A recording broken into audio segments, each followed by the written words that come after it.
ក្រោយកម្ពុជានិងថៃបានចុះសេចក្តីប្រកាសរួមឆ្ពោះទៅរកការឈប់បាញ់គ្នាកងកម្លាំងថៃបានបំឡើងកុងតឺន័រនិងដាក់បណ្ដាលួសនៅភូមិមួយចំនួនរបស់កម្ពុជាជាសកម្មភាពដែលកម្ពុជាចាត់ទុកថាជាការរំលោភបំពានយ៉ាងធ្ងន់ធ្ងរទៅលើកិច្ចព្រមព្រៀងឈប់បាញ់និងជាការប៉ុនប៉ងដោយខុសច្បាប់នៅក្នុងការផ្លាស់ប្តូរខ្សែបន្ទាត់ព្រំដែនដោយកងកម្លាំងនៅភូមិជោគជ័យក្នុងខេត្តបន្ទាយមានជ័យតបថៃបានពាត់បណ្ដាលួសនិងដាក់កុងតឺន័រនៅខាងកើតវត្តជោគជ័យដែលស្ថិតនៅតាមបណ្ដោយផ្លូវជាតិលេខ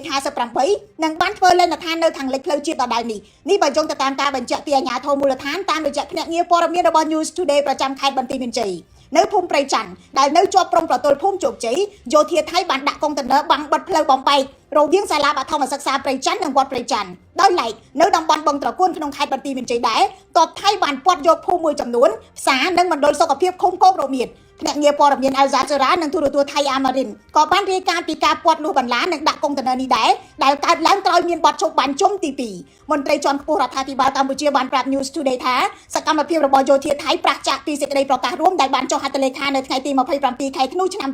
2025មន្ត្រីដដែលបញ្ជាក់ច្បាស់ថានេះគឺជាសកម្មភាពបំពានបទឈប់បាញ់យ៉ាងធ្ងន់ធ្ងរបំផុតដែលកម្ពុជាមិនទទួលស្គាល់ហើយកម្ពុជានឹងបន្តតតាំងទៅតាមក្របខ័ណ្ឌច្បាប់និងយន្តការដែលមានស្រាប់សេចក្តីប្រកាសរួមដែលបានចុះហត្ថលេខាដោយរដ្ឋមន្ត្រីការពារជាតិនៃប្រទេសទាំងពីរបានចែងថាការងារខណ្ឌសីមាត្រូវធ្វើឡើងផ្អែកទៅតាមបន្ទាត់ព្រំដែនអន្តរជាតិហើយទីតាំងឈរជើងនាពេលបច្ចុប្បន្ននឹងមិនប៉ះពាល់ទៅដល់ខ្សែបន្ទាត់ព្រំដែនរបស់ប្រទេសទាំងពីរនោះទេគណៈកម្មការចម្រុះខណ្ឌសីមាព្រំដែនគោក JBC របស់កម្ពុជាមិនទទួលស្គាល់បន្ទាត់ព្រំដែនកំណត់ដោយកងកម្លាំងនិងបានស្នើកិច្ចប្រជុំបន្ទាន់ជាមួយថៃនៅសប្តាហ៍ទី1នៃខែមករាឆ្នាំ